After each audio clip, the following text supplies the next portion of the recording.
শুনলাম মাঝে মধ্যে নাকি নেশা করো, লাভ কি? তোর নেশার কাছে সব নেশাকেই হার মানতে দেখেছি আমি। আর নাকি খুব সিগারেট খাও। বেঁচে থাকার জন্য প্রত্যেকটা ড্রাইভারের এই সিগারেটটা খুব প্রয়োজন।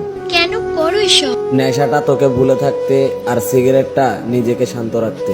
বেঁচে থাকতে চাও না? মোটর লাইনে যেদিন পা দিয়েছি সেদিনই মৃত্যুটাকে মেনে নিয়েছি, আর তোর দেওয়া আঘাতে আমি জ্যান্ত লাশে পরিণত হয়েছি। তুই এখনো বলতেছস আমি বেঁচে আছি?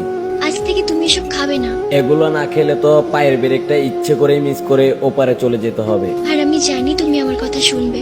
নিজেকে জ্যান্ত লাশে পরিণত করে ফেলেছি, আর লাশ কখনো কারো কথাই সাড়া দেয় না। এ কথা বলতে পারলে? যা সত্যি তাই বলেছি। ভেবেছিলাম কাঁদবো না, কিন্তু কাঁদিয়ে দিলে তুমি। চোখ থেকে দু ফোঁটা জল ঝরিয়ে সেটাকে তুমি কান্না বলছো, আর আমি ড্রাইভারটা প্রত্যেকটা নির্ঘুম রাতে হাতে স্টারিংটা নিয়ে কান্না করেছি। যেভাবে তোমাকে নিয়ে দেখতাম সেভাবে। আমাদেরকে নিয়ে কেউ স্বপ্ন দেখে না ম্যাডাম। আমরা ড্রাইভাররা আমাদের ফ্যামিলি আর প্রিয় মানুষটার স্বপ্ন পূরণ করতেই ব্যস্ত থাকি। ভালোই বললে। মিথ্যে তো কিছু বলিনি। চলে যাবে এখন? পেশায় ড্রাইভার তো আমাদের সময় একটু শর্ট।